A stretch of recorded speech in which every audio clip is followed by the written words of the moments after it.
예, 반갑습니다. 아시아감정평가법인과 중앙토지보상원의 대표 감정평가사 겸 행정사 박상현입니다.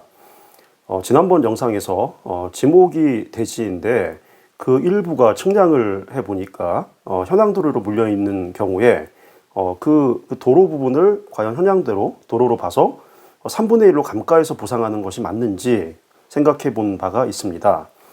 오늘은 그와 관련된 사례를 하나 보도록 하겠습니다. 협의보상 때는 사업시행자가 현황대로 도로로 봐서 사실상 사도평가 규정을 적용해서 인근 필지 대비 3분의 1로 평가했으나 토지보상평가지침 재결례 판례를 근거로 도로로 보는 것이 부당하다는 주장이 받아들여져서 정상평가를 해서 3배가 증액된 사례입니다. 측량 성과도 일부를 보시면 364번지 중에서 일부 빨간 글씨로 위쪽에 따로 구획된 기역 부분이 지목은 대지이지만 측량을 해보니까 도로로 물려있는 부분이었습니다. 사진으로 보시면 비포장도로 왼쪽 말뚝 박은 부분이 바로 기역 부분입니다. 이 부분이 마을 사람들이 다니는 도로의 일부분이기 때문에 현황 도로로 봐서 사실상 사도로 판정이 되어서 협의 보상이 이루어진 것입니다.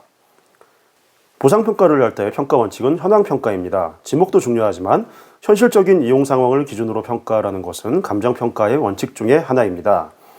자, 그런데 현황평가의 원칙에는 예외가 있는데 그 현황이 영속적인 것이 아니라 일시적으로 이용하고 있는 것이면은 현황대로 평가하지 않고 원래 지목대로 평가한다는 것입니다.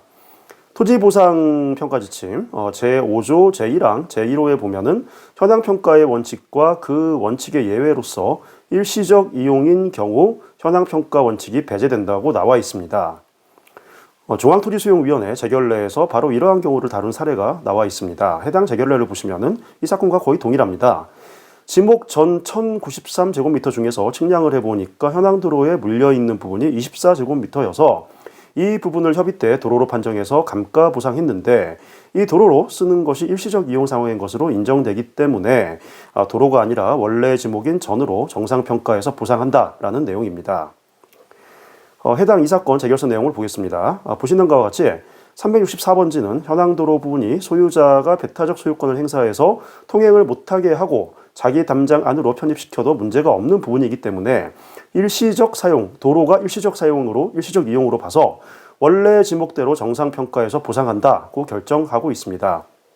그 결과 보시는 것처럼 협의 때 도로 부분 약 31제곱미터가 3,200만 원대 수준으로 평가가 됐었는데 재결에서는 그 31제곱미터 부분이 1억 200만 원 수준으로 약 3배 이상 증액돼서 재결 평가된 것을 확인할 수 있습니다. 그렇다면 이게 감정평가가 잘못된 것이냐? 감정평가사가 측량까지 할 수는 없는 노릇이겠죠. 평가사는 조서에 평가 의뢰된 대로 평가해서 납품할 수밖에 없습니다. 결국 이러한 상황이 의심이 된다면은 토지 소유자가 직접 나서서 자신의 권익을 일단 지키는 수밖에 없습니다. 정비사업 구역에서는 의외로 이런 케이스가 정말 많습니다. 조합 역시 측량 결과대로 그대로 감정평가를 의뢰하는 것이 일반적이기 때문에 협의 때 이렇게 3분의 1 토막이 나서 평가되는 경우가 의외로 많습니다. 자, 오늘 보신 영상과 비슷한 상황에 처하신 경우라면은 현업에서 보상감정평가를 활발하게 수행하고 있는 저희 아시아감정평가법인과 중앙토지보상원과 상의해 보시기 바랍니다. 이상 감정평가사 겸 행정사 박상현이었습니다. 감사합니다.